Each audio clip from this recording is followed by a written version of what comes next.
song is Blessed Up by Wande. I think I'm saying her name Wan.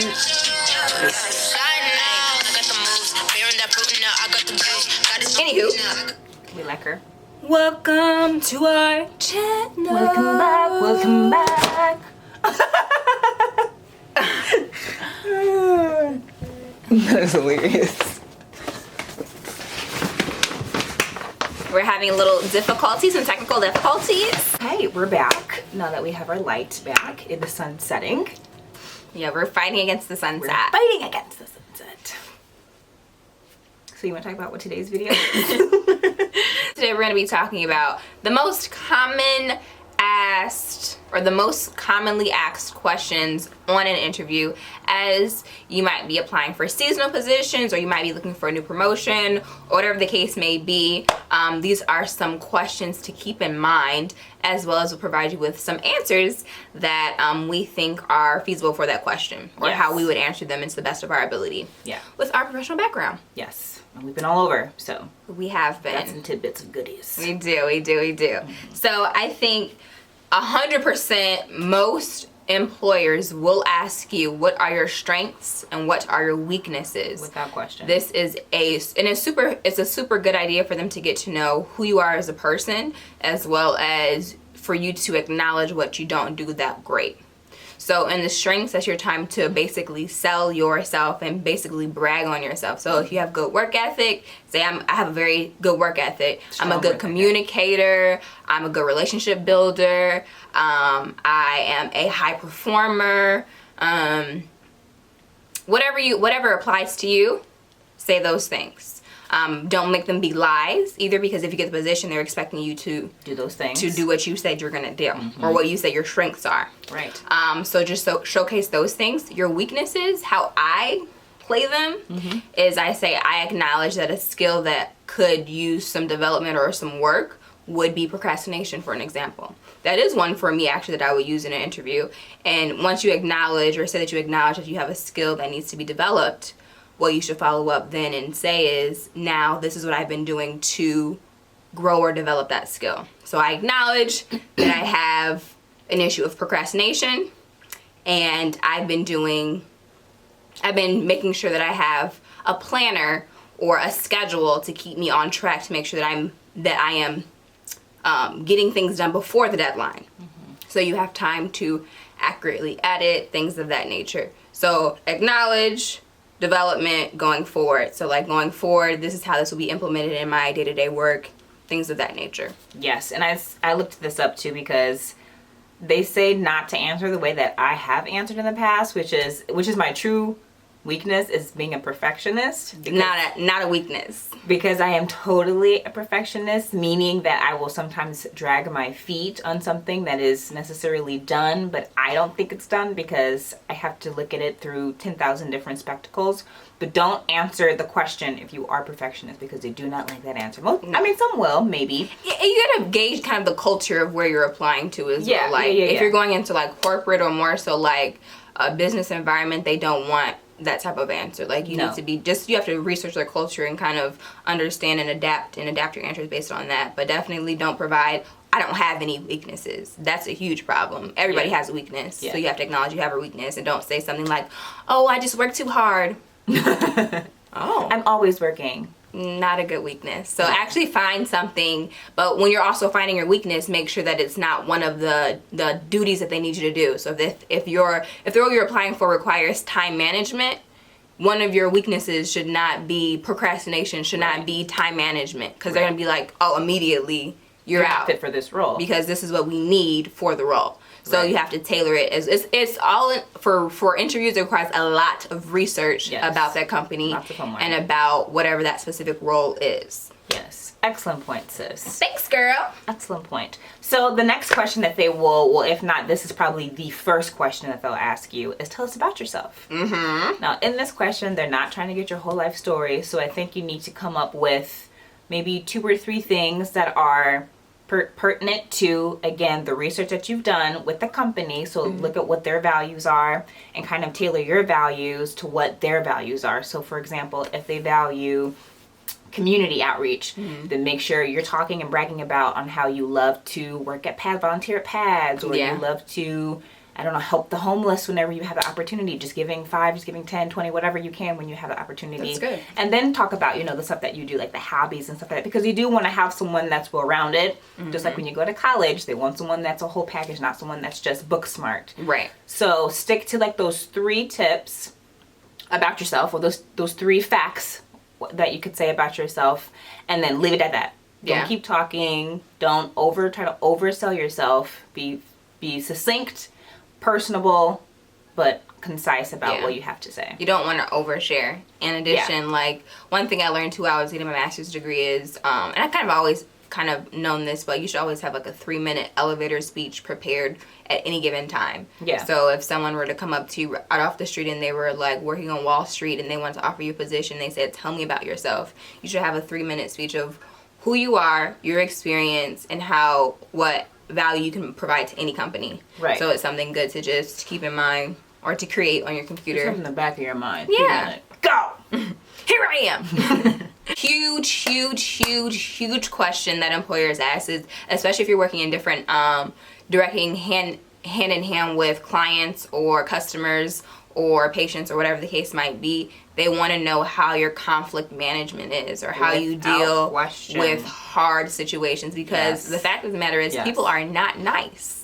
And that's just that. Like, you have to deal with people who are disgruntled, who are going to take out all of their life's frustration on you, and you simply did not ask for it, but they don't care. They're going to attack you, whatever. So they want to know, like, they'll see, like, give me an example of how you handled or managed conflict resolution, or give me an example of how you had to calm down a irate customer or an irate person. Yeah. So being able to reflect back on different situations that you have, and sometimes if you can't think back or you can't provide an example, just give a generic one to say, like, hey, a person came in and they were very angry and I did X, Y, and Z. I actively listened to them and give them a resolution. Right.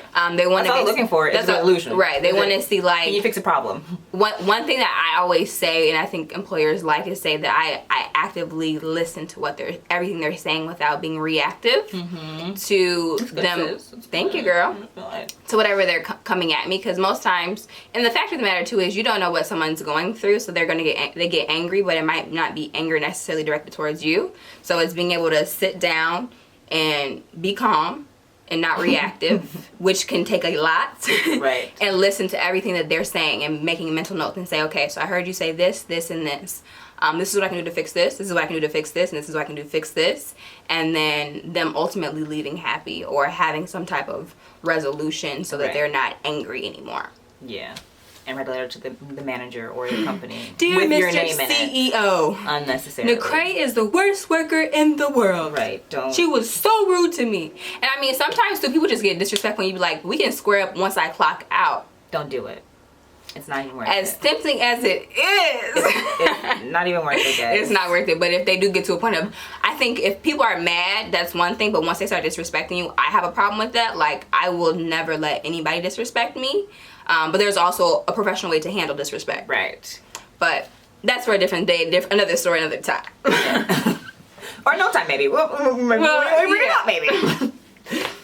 Okay, so the next question is, tell us about an accomplishment that you have or your proudest moment. Yes. Now, this is something that if you don't think about it before going into it, might catch you off guard, because you're like, well, what have I done?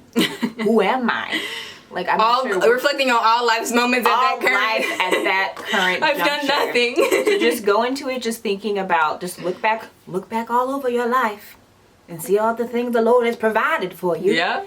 And say, oh, that was a really good thing. And it could be as simple as, I was able to help my mom with a financial need, and she was able to successfully apply for, whatever it is. It could be something intimate like that, or it could be something, I got first place. Obviously, that's like a go-to one. If you got first place at a chess match, or first place at whatever, talk about those things. Even if, for me, it would be, I was on the diving team. Okay, period. And that was my most successful and proudest memory. That's not mine. But if you were to ask me, shut up. So if you were to ask me, Like right now, and then my answer would be diving. But I'm sure if I had some more time to think about it, that's why we're telling you to think about it. Yeah. Diving would be my answer. But again, it's the most significant memory that I have of when I was most passionate about something. That's good. And that's something that people want to hear about is your passion. Yeah. I think definitely like what you even said to like making something creative too. Yeah. So like they don't want to hear a blanket answer of, oh, I graduated high school. Or I graduated college. Yeah. Okay. Good for you. Go for you. We saw it on your resume. Right. That's what got you in the door. We don't care. We're no longer entertained. That's not necessary. Like it's a wonderful accomplishment. Like, cause not everybody does it. Right. But like you got to be more creative than that because everybody's gonna come with that answer. Be more creative. Yeah. Yeah. So just think about it. Now, another huge one is they ask you typically towards the end of the interview. They ask what are your salary expectations or your compensation expectations. So this goes along with research. Looking at maybe institutions like Glassdoor or going on to their most of the information about salary is public record, so you're able to go in to filter through your specific region, your specific area for that specific role and figure out what's the average base salary for that position you're applying for. So you don't want to go into a position that's offering $45,000 annually and you're expecting 80. You're automatically counted out because that they haven't budgeted for 80 for that role. Doesn't matter your qualifications, doesn't matter if you're overqualified for the job. They're going to pay what they have budgeted for that role. Right. Now there are miracles. There are. More often than not, if they didn't budget for it, they're not gonna. They're not. They say, oh, choose. Your applications throw money. Yeah. They don't care. So making sure, like, I would just keep it like within a couple of like. I think it's important for you to know like your absolute minimum that you're willing to accept. Yeah. And then kind of going from there, like it's always like a touchy topic talking about money. Yeah. So I think it's better for you to go in and say, oh, it's definitely negotiable. And then, but I was expecting X, Y, and Z based on the research. Based on my research. Say that. Yeah. What the market says for this position is yes. Da, da, da, da. So they know you've done your research. I expect X, Y, and Z. And that's that. And that's that. Don't say that in front of them, but out the door. Period. Okay, next question. And these are like, I kind of want to group these together and not even just specifically this question, but questions like this. So the question is, if you were an animal, what animal would you be? Now in this answer, I'm sure it's obvious that they don't care. Right. That what your favorite animal is. Right. They do not care about that. They're trying to see how creative you are. And more than that, they want to see if you can pick an animal that is not contingent, what's what I'm looking for? Is compatible with your personality. Yeah. That's what they're looking for. So I would say for me, if my animal would be, and this is just from like a personality test, this is just the first animal I can think of, is golden retriever. Mm-hmm. Like I'm just super loyal. I'm always about making sure everyone is satisfied and happy. So I would be perfect for like a customer service driven role. Yes. So that's what they're looking for. So when they have questions like that, think about, again, the position. All of this is strategic, but they're trying to see if you can do it quickly as well. It's all about the timing. That's good. Thanks, sis. You can't be lollygagging Can't be talking about like, oh, I would be a dog. Why? You said say it again. You said what? Why? No, think creatively. Because I saw some really, I was even looking up some like unique interview questions just because I was curious to see like what type of questions they come up with. And someone was like, how many pennies fit in a limo? What? Right. And that question makes absolutely no sense. Why would you care how many? But they're trying to get you to problem solve. Yeah. Right then and there. They want to see how quickly you can solve a problem right then and there. And then for that specific person or interviewer, I think it was like an accountant role. So you should already know to think the dimension of a penny and how big a limo is, analyze the measurement of a typical limo, and they want you to calculate real quick and see what that number is. It doesn't have to be precise. It won't be precise. No. But they want to see that you're making that effort. Right. So that's another type of question. So don't get freaked out by like weird questions that don't really make sense. Yeah. That's good. I like it. Yeah. And then I think the last question we'll talk because it's nighttime. As you can see, we're losing our light. I think another big one is like as you're concluding your interview is to make sure that you have good questions to ask the interviewer. Without question. You never want to leave and they always ask this, do you have any questions for me? I've never been to an interview where they don't ask. I have not either. No, and I've they're been on always several they're always interviews. going to ask that question. Always. So, and your question should not consist of how much are you going to pay me?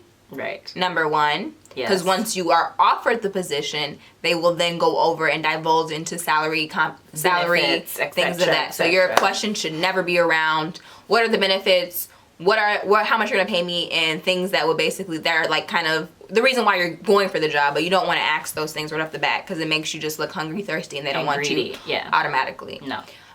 So never ask those questions. You want to ask questions more like you can even ask personal questions to the interviewer. So like, what's your favorite part about working for this company? How long have you worked for the company? Yeah. What's the turnover rate? Why do people leave? Why is this position open? Yeah. What do you expect from the person being in this position? That's good. And what are some qualities or in this position that you see fit? Right, that would best fit this role. And I've asked that, and every time I ask it, like they're so impressed. They are. If like, you just come prepared, especially it's to like, simple. if you do research, if they're in the news for anything at all, what's really good is if you bring up a news article. So, I was reading on this article that I saw about, about your, it was so funny. I was on one interview and I caught the interview off guard. She was like, I did see that, but I don't really know. I said, but I do. Mic drop. I do. But do like the little research like that, and that'll like definitely like wow them and put you apart from other different candidates that are applying towards that same position. Yeah. So with all that, guys, we're gonna wrap it up because again, we're dark now. It's nighttime. You can just see from sunset until now. I know. Until next time, we hope you got some great tips, great information. Hope we made you laugh a little bit, even if it wasn't really that funny. Just a little snicker. If you like what you see, please subscribe below. Follow us on Facebook, Instagram. Those are our two main ones. Yeah, we're not really on Twitter. We don't really do Twitter. Twitter's too much. Twitter is fun. It is. Twitter's too much. For my personals. Oh, we are out of focus. We're leaving anyway. Bye, guys. Bye.